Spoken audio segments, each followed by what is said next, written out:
Assalamualaikum warahmatullahi wabarakatuh. Salam sehat, salam sejahtera untuk kita semua guys. Apa kabar teman-teman? Semoga teman-teman dalam keadaan baik, sehat selalu tentunya, dan tetap semangat. Kali ini kabar datang dari Ridwan Kamil guys. Rumahnya digeledah oleh KPK tentang biaya iklan Bank BJB guys. KPK menggeledah rumah Ridwan Kamil. Aduh Kang Emil, kumaha atuh Kang?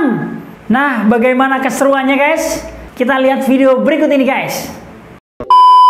Buahnya Bahlil Dahadalia kemarin rumahnya digeledah KPK. Yang mana satu itu? Banyak itu anak buahnya. Pengurus di Partai Golkar. Banyak pengurusnya pun. Wakil Ketua Umum. Bung, wakil ketua umum perasaan bukan cuma satu lah. Aku agak malu aku menyebut namanya ini. Agak merinding aku. Karena waktu di Pilgub Jakarta kemarin aku sempat kubela dia. Kang Emil. Naon deui ieu teh Kang? Sok atuh jelaskan kepada kami. Aduh, lamun terbukti emang ngerakeun atuh Ari sia teh kumaha tuh. Aduh, kalau terbukti ini mah memalukan. Jadi malu guys sama RT 16 dan RT 24 guys. Saya sebagai orang Sunda perwakilan di Sumatera Utara kudu ngajawab naon atuh.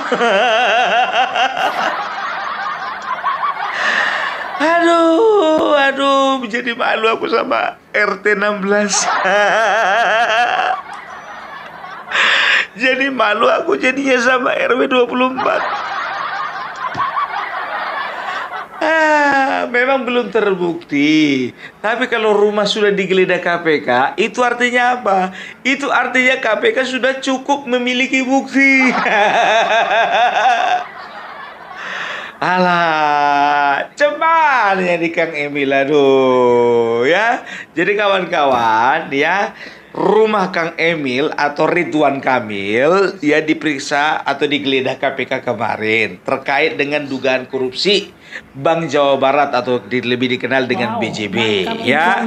Jadi ternyata ya temuan ini dari BPK Badan Pemeriksa Keuangan. Mereka memeriksa ternyata ada markup dana iklan sampai 200 miliar. Dan ditemukan penyelewengan sekitar 28 miliar. Aduh, kemarin Bang Jateng itu masalah dalam pemberian kredit. Iya, dalam gratifikasi gitu loh. Sekarang Bank Jawa Barat. Ku bilang sama kalian, ini bakalan ada lagi bank-bank yang lainnya yang akan diperiksa ya, termasuk Bank Sumut mudah-mudahan.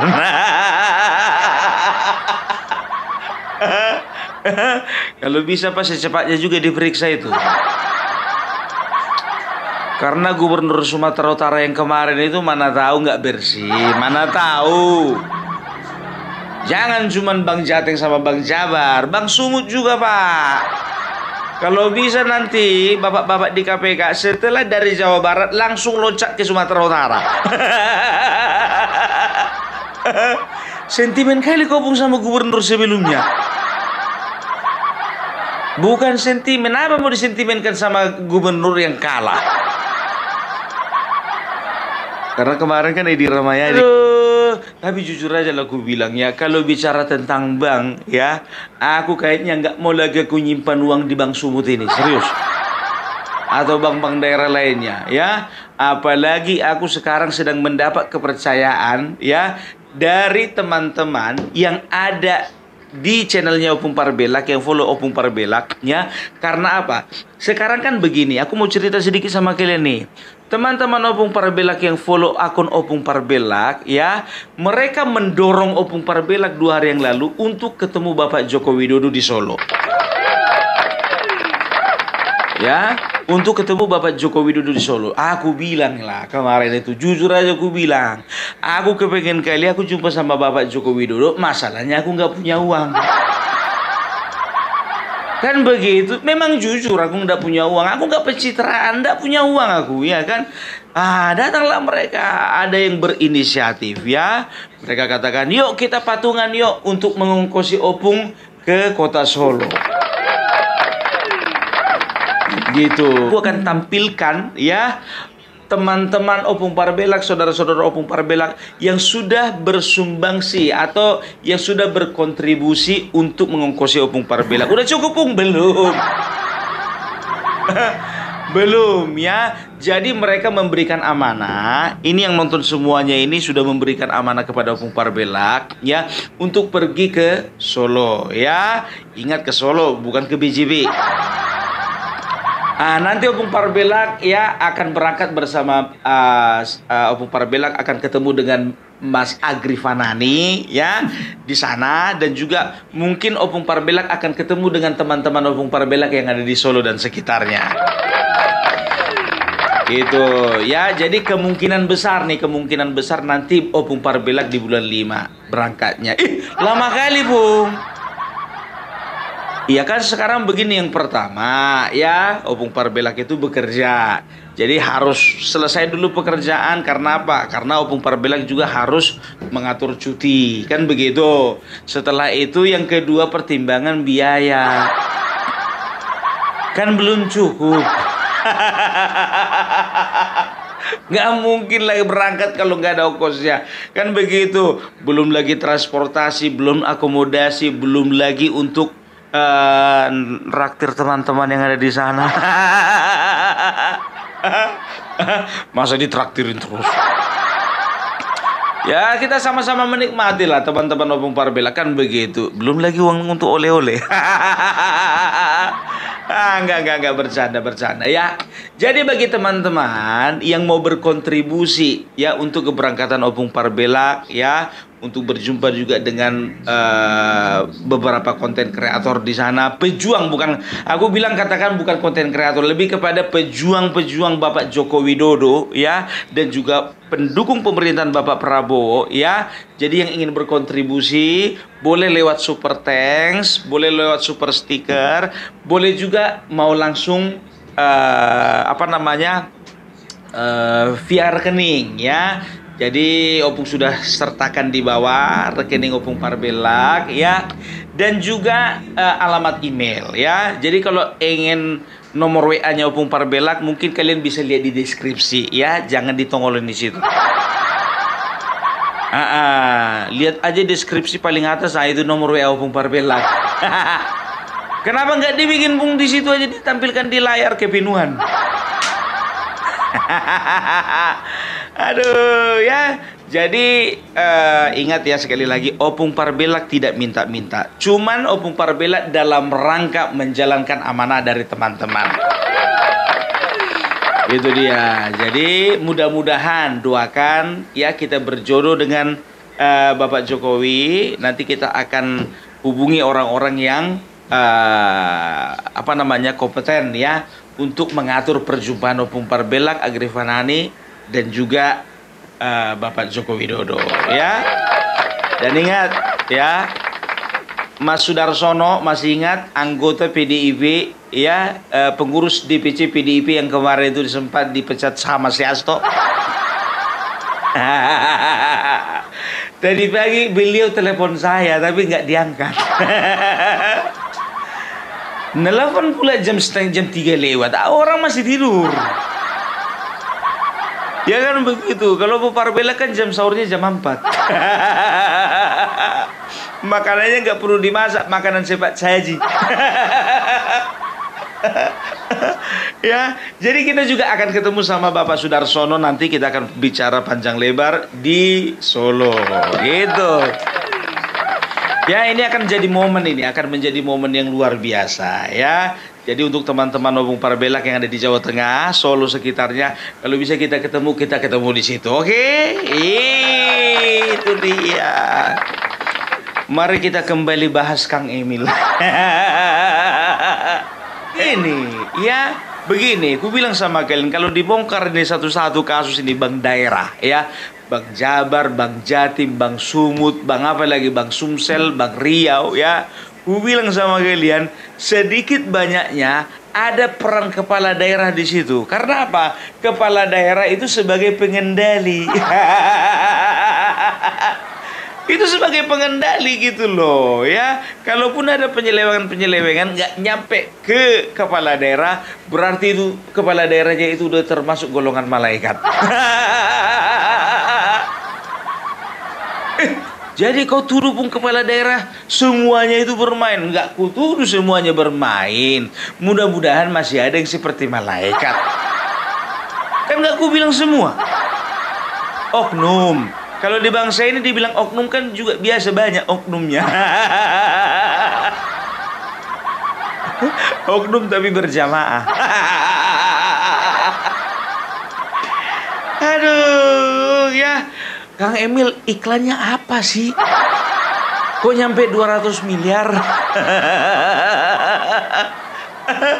Aduh, jadi begini, sebetulnya kalau masalah bank-bank daerah ini, ya, memang betul harus mengiklankan diri. Karena apa?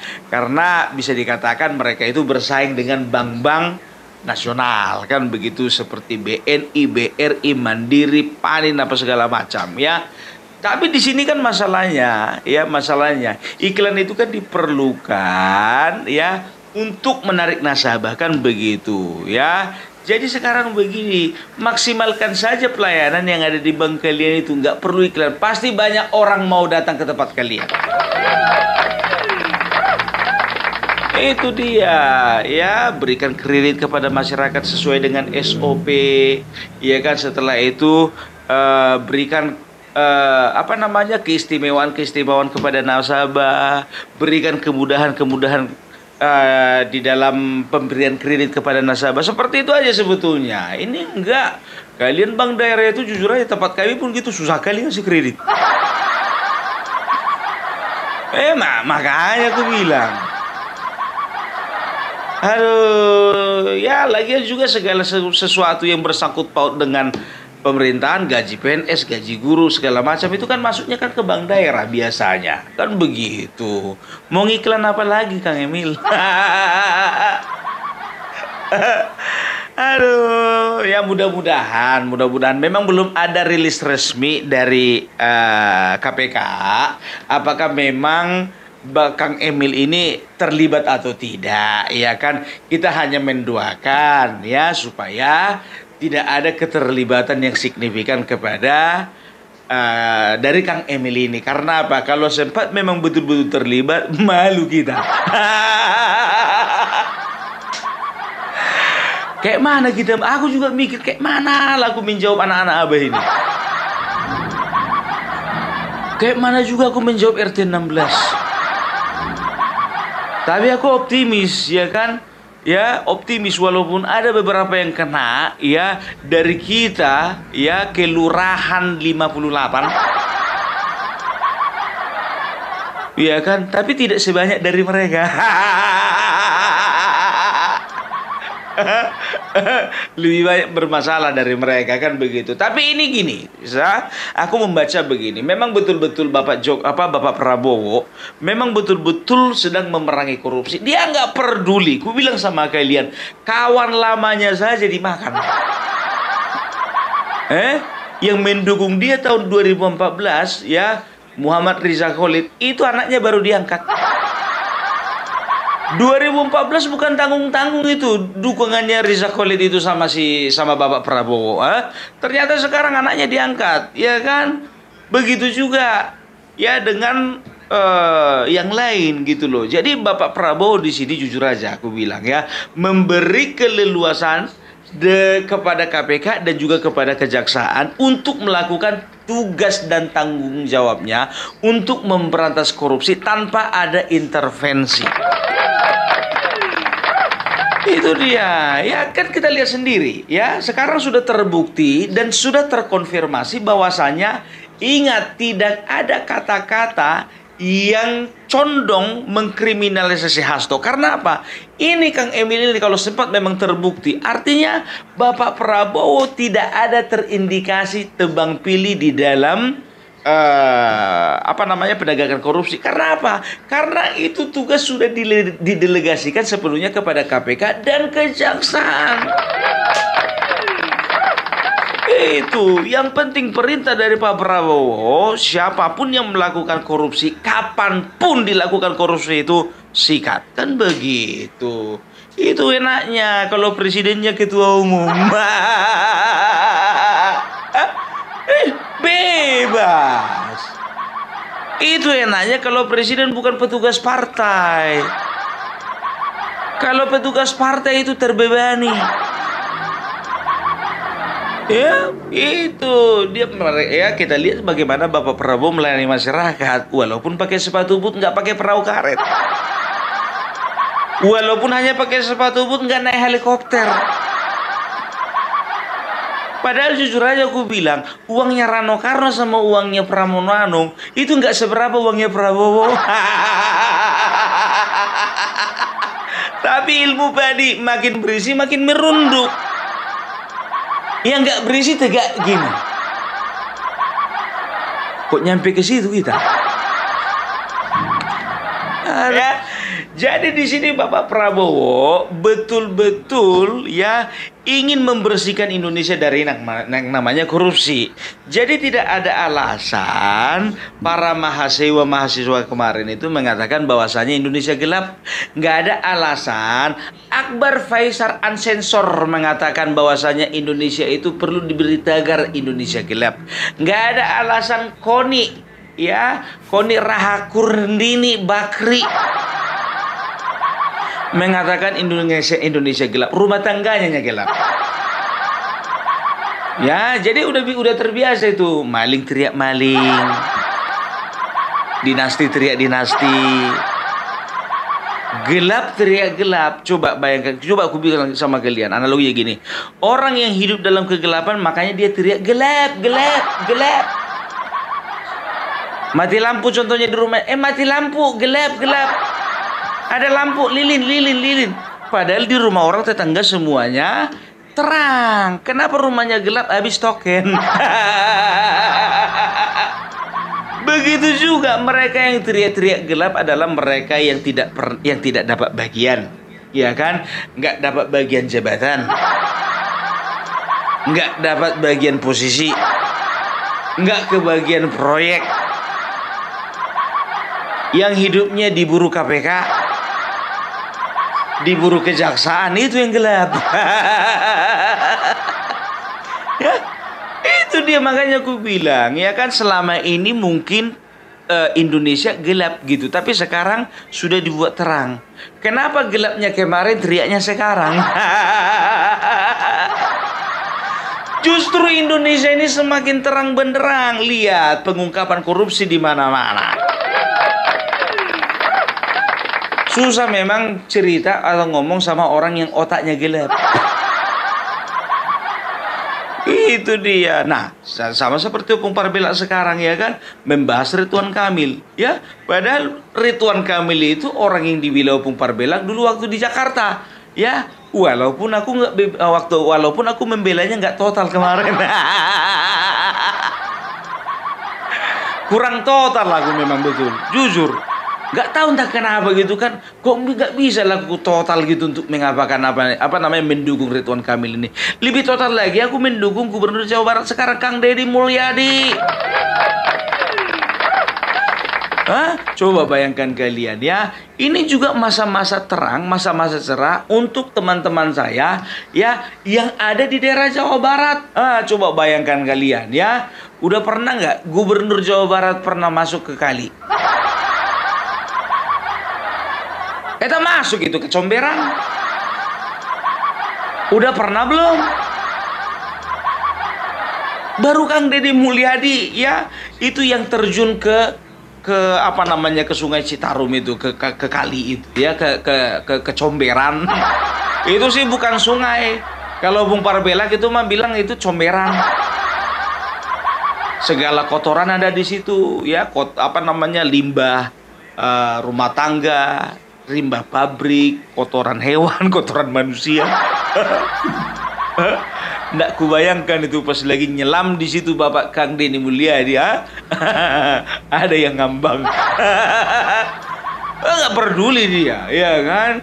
Nggak peduli dia, masuk dia ditarik semua sampah yang bikin apa namanya, bikin penyumbatan itu, ya, bikin tersumbat, ya kan? Nggak taunya yang lain-lain itu ngerasa nggak enak, terjun juga ke bawah. Sok atuh, coba bayangkan, Gubernur Jawa Barat pernah nggak selama ini begitu? Mau dibilang pencitraan? Oh enggak, Kang Deddy Mulyadi aku yakin 100% tidak pencitraan.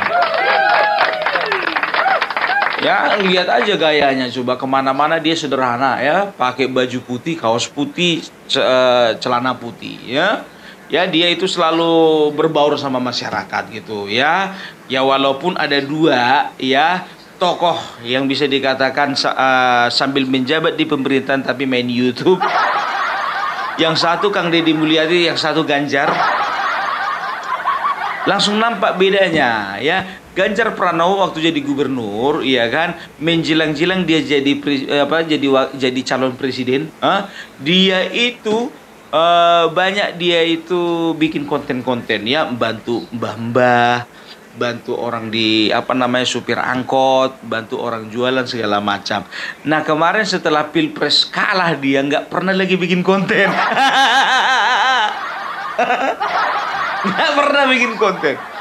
Tapi Kang Deddy Mulyadi getol, dia bukan cuma masalah apa namanya itu bagi-bagi apa namanya sosial eksperimen gitu. Tapi ada masalah-masalah seperti di Cirebon kemarin kasus Pina, dia juga ikut ambil bagian. Sampai kalau nggak salah dia itu dipanggil ke persidangan, kan, dia dipertanyakan apa kapasitasnya, ya dia katakan saya sebagai warga Jawa Barat merasa bertanggung jawab dengan kejadian ini, ya kan, begitu, ya kan, merasa terpanggil, ya, atas kejadian ini. Makanya aku bilang bisa dikatakan Kang Deddy Mulyadi ini, ya, mudah-mudahan dia 2029, 2034 lah mencalonkan diri jadi presiden. Nah, loh, kenapa nggak 2029, Bung? Jatah Bapak Prabowo sekali lagi. Habis itu nanti Kang Deddy Mulyadi. Loh, Gibran kapan jatahnya, Bung? Habis Kang Deddy. Nanti kalau misalnya Gibran yang terpilih, Kang Deddy misalnya nggak terpilih, ya kalau bisa Kang Deddy jadi presiden, Mas Gibran jadi wakil. Oh, nggak bisa lagi, ya? Atau Mas Gibran jadi presiden, Kang Deddy jadi wakil. Kenapa? Mustahil? Enggak lah, kok mustahil, ya kan? Sama-sama orang baik. Ingat ya, Indonesia ini sudah saatnya dipimpin oleh orang-orang baik. Yang kerjanya nyata, nggak pernah jualan nggak pernah jualan aset. Ya kan? Nyata kerjanya, ya kan? Jangan pintarnya cuma jualan. Indosat. Jual pulau. Ya, setelah itu bagi-bagi surat keterangan lunas kepada bank-bank yang bermasalah.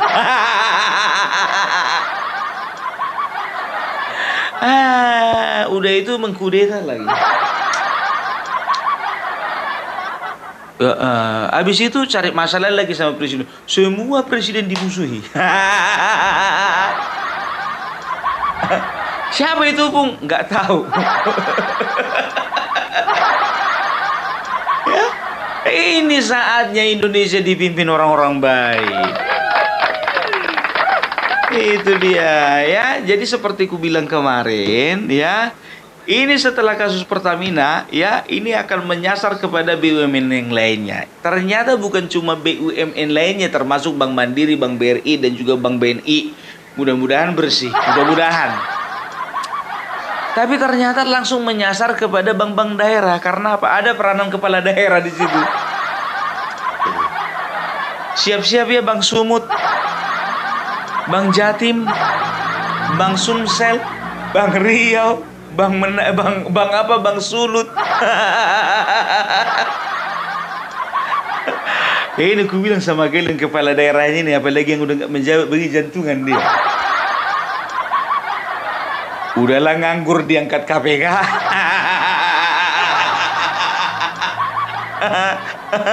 Aduh, pokoknya jangan main-main sama Bapak Prabowo sekarang. Bapak Prabowo perintahkan KPK, kejaksaan, ya, untuk gas semuanya yang pelaku korupsi, nggak bisa bergerak. Makanya gue bilang nggak main-main itu, ya kan? Untuk penanganan masalah banjir nggak main-main, apalagi korupsi. Karena Bapak Prabowo sekarang ini dia itu fokus, ya, fokus bagaimana dia itu menjaga kekayaan bangsa Indonesia, ya, harta Indonesia, kekayaan alam, kekayaan sumber daya alam, sumber daya manusia, kekayaan potensi-potensi manapun juga, ya, dan juga perusahaan-perusahaan, ya, itu perusahaan-perusahaan negara, BUMN itu dia usahakan dan dia pastikan tidak akan kecolongan lagi. Coba Bank BJB, ya, ditemukan penyelewengannya 28 miliar. Kan kecil kali itu. Memang markup-nya itu sekitar sampai 200 miliar, ya kan begitu. Ada ditemukan penyelewengan 28 miliar. Kalau dipikir-pikir coba, ya, dibandingkan dengan kasus triliunan, ya, kasus hampir 1000 triliun Pertamina, coba, 28 miliar kan kecil kali. Tapi nggak ada urusan kecil, sama kayak dosa. Dosa mana yang kecil, mana yang besar. Yang namanya dosa ya udah dosa, kan begitu. Kalau mati masuk neraka.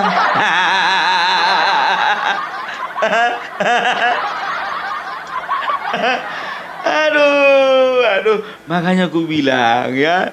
Jadi kalian itu juga, ya, hati-hati nih. Jangan terlalu percaya sama yang namanya institusi keuangan. Banyak orang pintar mengatakan begini, kalau kalian mau menyimpan uang di bank, jangan simpan tabungan kalian semua di bank, ya kan? Ya, mulailah cerdas, beli properti, setelah itu beli emas, setelah itu beli saham, gitu loh. Jangan semuanya uang disimpan di bank. Apalagi bank daerah. Enggak bercanda. Kalau itu bercanda, ya. Maksudnya apa? Supaya kita bijak keuangan. Kau rupanya udah kaya, Bu, ngomong gitu. Enggak, aku sederhananya aku. Aku ngomong kayak gitu karena nggak ada uangku di bank. Makanya mau belajar, ya kan, walaupun terlambat. Daripada tidak sama sekali. Itu dia. Ya pokoknya Bapak Prabowo, ya, itu kalau dia katakan kita akan bersih-bersih. Bersihkan diri sebelum kalian dibersihkan orang. Ya. Bapak Jokowi begitu juga. Makanya aku bilang sama kalian, ya. Bapak Jokowi ini sudah mengantongi banyak kali nama-nama koruptor. Iya kan, nggak tahu juga nama Ridwan Kamil ada atau enggak. Ya. Eksekutornya itu Bapak Prabowo. Backingannya siapa? Ya kita lah, rakyat Indonesia. Iya, jadi bagaimana bangsa kita ini bakalan maju kalau misalnya masih ada korupsi, kan begitu. Kayaknya Indonesia ini perlu juga lah diterapkan itu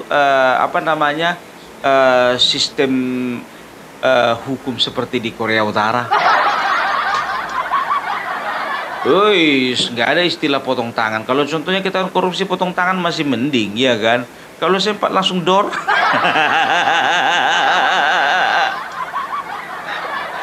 Harusnya kayak gitu, jujur aja gue bilang. Ketahuan katanya 28 miliar dor. Ketahuan menyuap KPU 800 juta dor. Jadi orang ngeri-ngeri sedap kalau melakukan tindak pidana korupsi. Jujur aja gue bilang, sekarang ini kan santai, tahu ndak kalian? Jujur aja gue bilang, ya, pejabat-pejabat ini nggak takut hukuman mati, yang mereka takut miskin.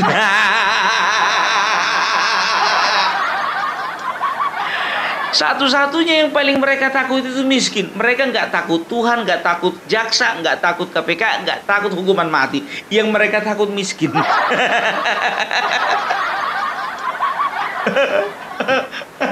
Aduh ya. Kita doakan saja ya. KPK boleh bekerja dengan baik, KPK boleh bekerja dengan SOP, dan mereka bisa membuktikan bahwasanya KPK yang sekarang bukanlah yang dulu. Itu dia ya, KPK yang sekarang bukan KPK yang dulu ya. Mudah-mudahan bukan karena kepentingan ini kepentingan itu. Dan juga untuk Partai Golkar, walaupun nantinya Ridwan Kamil terbukti dan diangkat, ya siap-siaplah cari wakil ketua umum yang baru. Aduh, kalau untuk Nah, itulah tadi guys, informasi dari Opung Parbela guys. Memang belum ada rilis resmi dari KPK tentang penggeledahan di rumah Bapak Ridwan Kamil ya guys.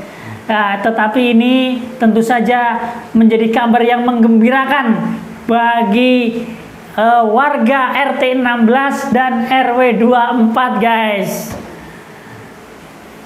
Tentunya kita masih menunggu rilis resmi dari KPK tentang perkembangan korupsi iklan di Bank BJB atau Bank Jabar ini guys.